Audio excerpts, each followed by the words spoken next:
बच्चों, स्वागत है आप सभी का आपके अपने YouTube channel sky chemistry classes में। और आज की इस क्लास में अपन देखने वाले हैं साबुन और अपमार्जक। साबुन और अपमार्जक के बारे में बात करने वाले हैं, सोप्स एंड डिटर्जेंट्स। अब साबुन क्या होते हैं? तो साबुन होते हैं उच्च कार्बोक्सिलिक अम्लों के उच्च कार्बोक्सिलिक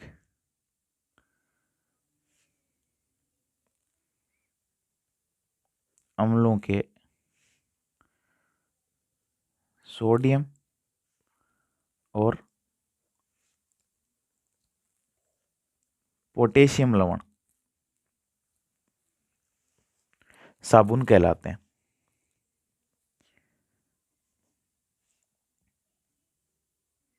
क्या कहलाते हैं? साबुन कहलाते हैं। उच्च कार्बोक्सिलिक अम्ल का मतलब है जिसके अंदर 12 से लेकर कार्बन 18 तक होते हैं। इनको वसाम्ल भी कहते हैं।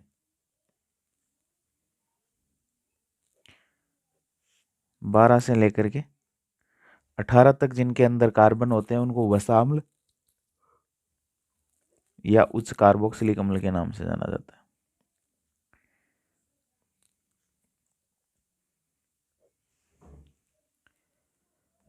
उच्च कार्बोक्सिलिक अम्ल, इनके सोडियम और पोटेशियम लवण। अब इन उच्च कार्बोक्सिलिक अम्लों के अंदर कौन है? तो एक है स्टीयरिक अम्ल,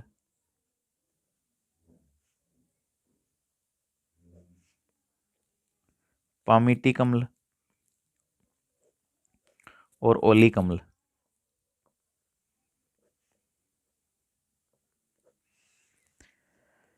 ये है उच्च कार्बोक्सिलिक एसिड।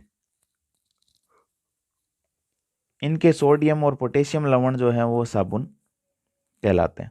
साधारणतया जो धुलाई में प्रयुक्त होता है वो स्टीयरिक अम्ल का सोडियम लवण होता है, C17H35COOH। ये होता है स्टीयरिक अम्ल।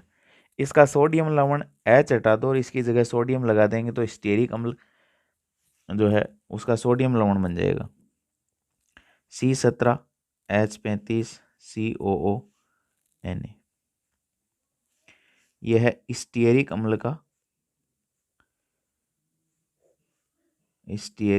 का सोडियम साल्ट,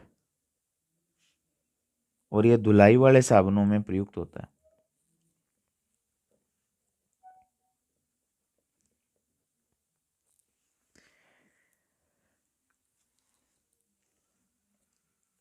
पोटेशियम जो साबुन होंगे वो साधारणतया सॉफ्ट होते हैं और सोडियम साबुन थोड़े से कठोर होते हैं।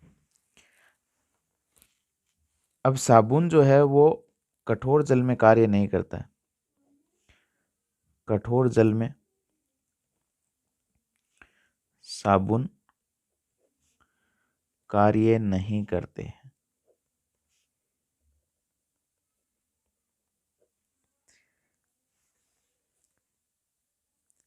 तो ये तो बात हुई साबुन क्या होते हैं। उच्च कार्बोक्सिलिक अम्लों के सोडियम और पोटेशियम लवण साबुन कहलाते हैं।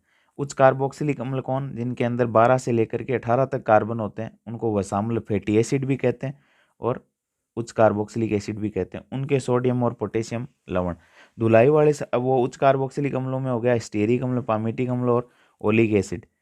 स्टीयरिक अम्ल जो है वो धुलाई के साबुनों का मुख्य घटक है। धुलाई वाले साबुनों में स्टीयरिक अम्ल प्रयुक्त होता है। स्टीयरिक अम्ल का सोडियम लवण है C17H35COO-Na+। तो ये तो बात हुई स्टीयरिक अम्ल के सोडियम लवण की। अब साबुन कठोर जल में काम नहीं करते और साबुनीकरण रिएक्शन। तो पहले देखते हैं कठोर जल में साबुन कार्य नहीं करते।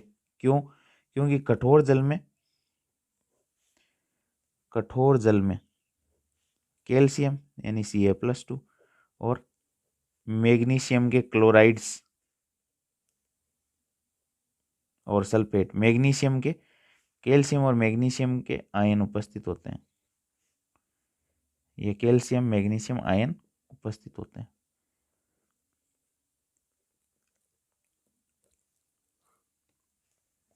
ये आयन क्या करते हैं?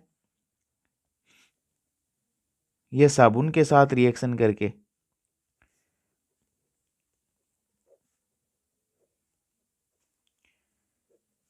इस सोडियम को तो हटा देते हैं और उसकी जगह कैल्शियम और मैग्नीशियम आ जाता है। अब सोडियम की वैलेंसी तो 1 है, यानी पॉजिटिव चार्ज 1 है, इन पे 2 है, तो इनके साथ माइनस चार्ज वाला कितना चाहिएगा, 2 चाहिएगा, C17H35 COO माइनस वाले 2 चाहिएंगे, कैल्शियम +2 या Mg+2। तो ये कौन सा साबुन बन जाएगा, कैल्शियम या मैग्नीशियम साबुन बन जाएगा, कैल्शियम या मैग्नीशियम साबुन। और ये जल में क्या होता है, एविले घुलता नहीं है, कौन, कैल्शियम या मैग्नीशियम साबुन।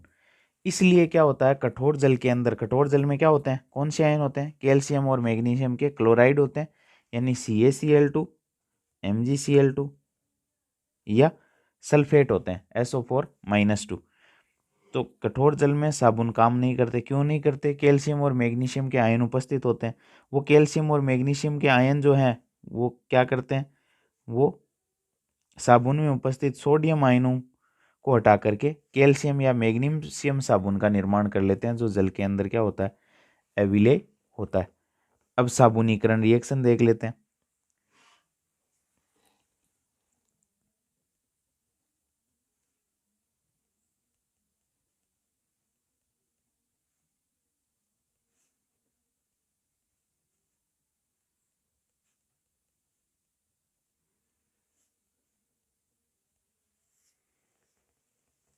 उच्च वसा अम्लों की ग्लिसरील एस्टर,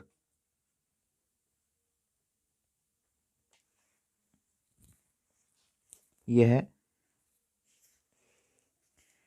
स्टीयरिक अम्ल की ग्लिसरील एस्टर। इसकी रिएक्शन करवाते हैं सोडियम या पोटेशियम हाइड्रोक्साइड के साथ।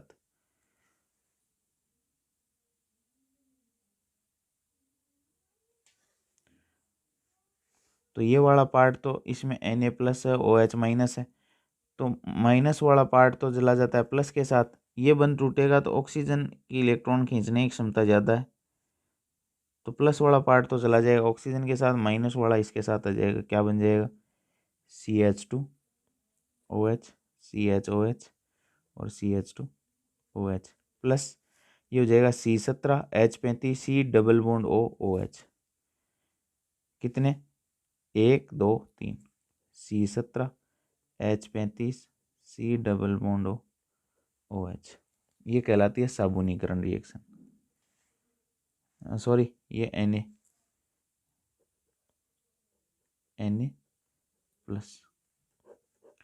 C17H35 C double bond O- Na+, ये स्टीयरिक अम्ल का सोडियम लवण बन जाएगा।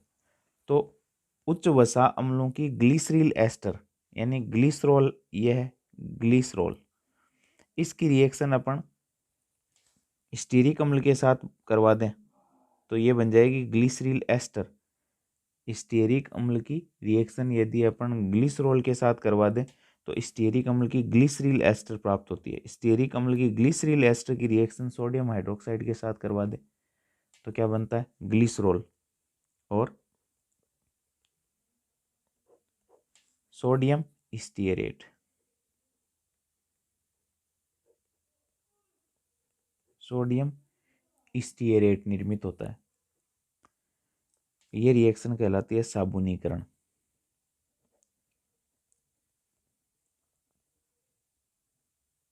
अभिक्रिया, स्टीयरिक अम्ल की ग्लिसरील एस्टर की रिएक्शन सोडियम हाइड्रोक्साइड के साथ करवाने पर ग्लिसरॉल और सोडियम स्टीयरेट बनता है। सोडियम स्टीयरेट बनता है, इसको क्या कहते हैं, इस रिएक्शन को साबुनीकरण अभिक्रिया के नाम से जाना जाता है। तो ये तो बात हुई साबुन की, और साबुनीकरण अभिक्रिया कठोर जल में काम नहीं करते उसकी। अब देखो ये ग्लिसरील स्टीयरेट जो है, स्टीयरिक अम्ल का ग्लिसरील एस्टर, वो कैसे बनता है वो भी मैं बता दूं आपको। यह है ग्लिसरॉल, इसकी रिएक्शन करवा दो किसके साथ, स्टीयरिक अम्ल के साथ C17H35,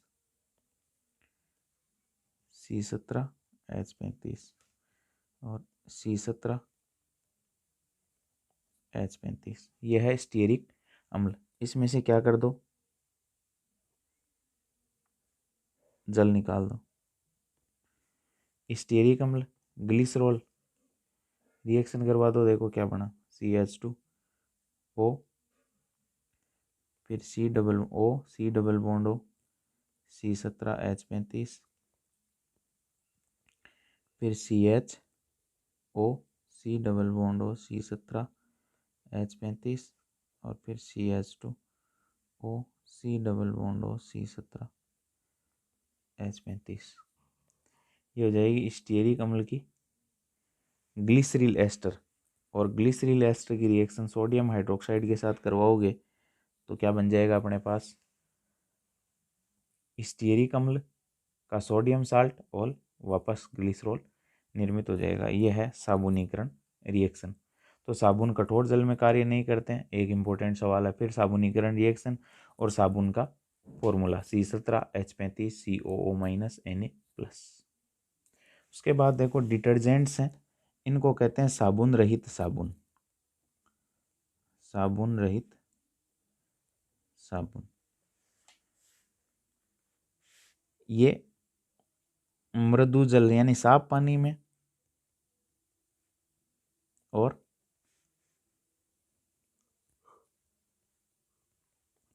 कठोर जल दोनों में कार्य करते हैं।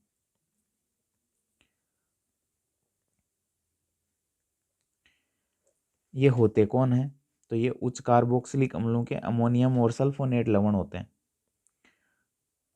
उच्च कार्बोक्सिलिक अम्लों के अमोनियम और सल्फोनेट लवण होते हैं। ये कई टाइप के होते हैं, धनायनी, ऋणायनी और अनायनिक, कई टाइप के होते हैं अपमार्जक। धनायनिक भी होते हैं, ऋणायनिक भी होते हैं और अनायनिक भी होते हैं। एग्जाम्पल्स में alkyl, sodium alkyl sulphonate, sodium alkyl sulphonate और सोडियम एल्किल बेंजीन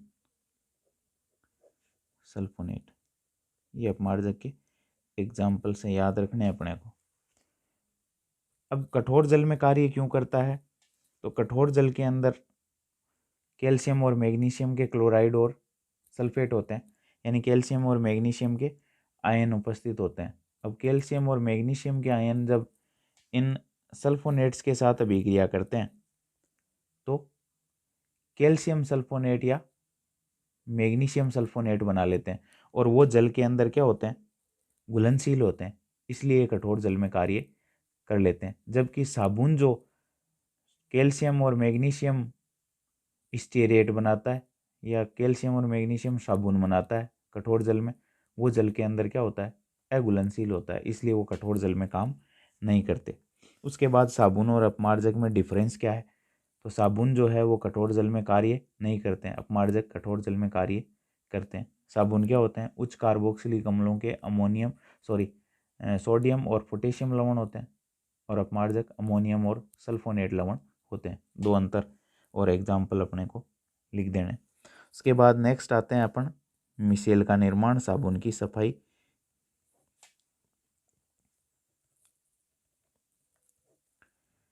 मिसेल का निर्माण, अब मिसेल क्या होती है, तो साबुन के अणु,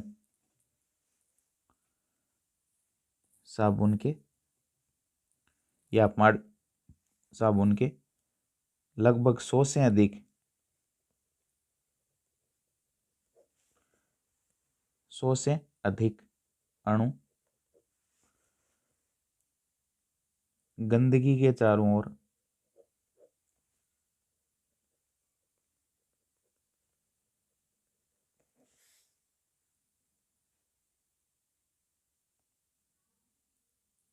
एक निश्चित सांद्रता पर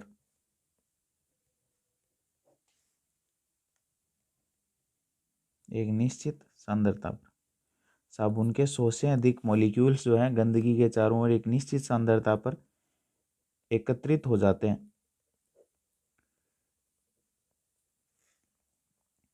तो उस संरचना को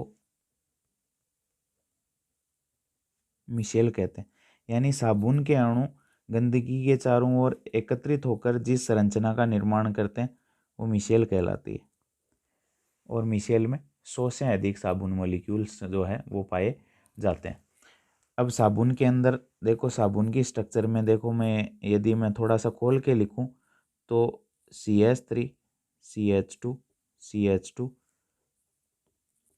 कंटिन्यू, यानी 17 कार्बन की बात हुई थी अपनी, C17H35 CO- Na+, 1 2 3 4 5 6 7 8 9 10 11 12, इसको और बढ़ाते हैं 13 14 15 16 और ये 17। यह है साबुन की स्ट्रक्चर। 17 तो कार्बन है, H35 है और फिर CONA।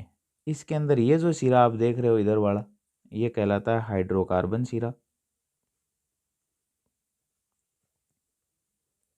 या जलविरागी सिरा।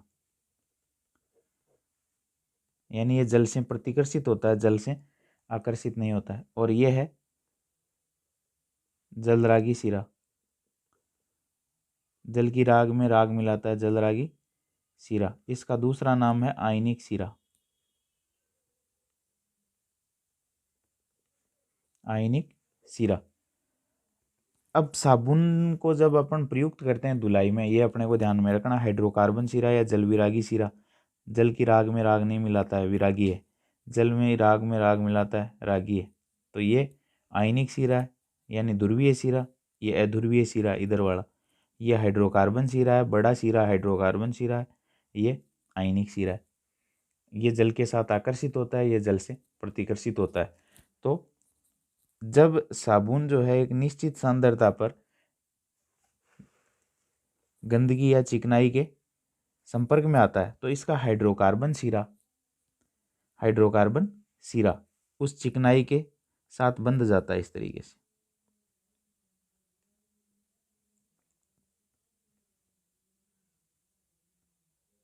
इस तरीके से। और आयनिक सिरा जो है वो बाहर इस तरीके से निकला हुआ रहता है। अब साबुन जब एक निश्चित सांद्रता में उपस्थित होता है तो ये हाइड्रोकार्बन सिरा इस गंदगी या चिकनाई के साथ आबंध बना लेता है। ये अंदर वाला हाइड्रोकार्बन सिरा है, ये तेल की बूंद कह सकते हो आप। बाहर निकला हुआ है वो कौन सा सिरा है, वो है आयनिक सिरा। अब आयनिक सिरा आपको पता है जल भी क्या होता है, ध्रुवीय होता है। और ये ध्रुवीय सिरा क्या है, बाहर की तरफ निकला हुआ है। ये जल द्वारा क्या होगा, आकर्षित होगा। ये सिरा जब जल के से आकर्षित होगा तो ये सिरा किसके साथ, आयनिक सिरा किसके साथ बंधा हुआ है, इस हाइड्रोकार्बन सिरे के साथ। और हाइड्रोकार्बन सिरा किसके साथ बंध गया है, तेल या चिकनाई की बूंद के साथ बंध गया है। तो जैसे ही जल के अणु यहाँ बाहर होंगे, अपन धुलाई में प्रयुक्त करेंगे पानी को, तो जल क्या करेगा, इस सिरे को आकर्षित करेगा। ये सिरा हाइड्रोकार्बन सिरे को आकर्षित करेगा और हाइड्रोकार्बन सिरा तेल की बूंद को या चिकनाई को आकर्षित करेगा और चिकनाई सतह से हट जाती है। यानी मिसेल निर्मित करके साबुन किसी सतह से क्या कर देता है, गंदगी को या चिकनाई को हटा देता है। यह है मिसेल। साबुन के 100 से अधिक मॉलिक्यूल, जब एक निश्चित सांद्रता साबुन की होती है तो साबुन के 100 से अधिक मॉलिक्यूल जो हैं वो इकट्ठे होकर चिकनाई को उसकी सतह से हटा देते हैं। वो साबुन के अणुओं का गुच्छा जो है वो क्या कहलाता है, मिशेल कहलाता है। और उसको इस तरीके से अपन दर्शाते हैं। उसमें हाइड्रोकार्बन सिरा तेल की बूंद के अंदर की ओर होता है, और आयनिक सिरा या जलरागी सिरा यानी ये ध्रुवीय सिरा बाहर की तरफ कांटों की तरह निकला हुआ होता है। यह है मिशेल निर्माण और साबुन की धुलाई प्रक्रिया।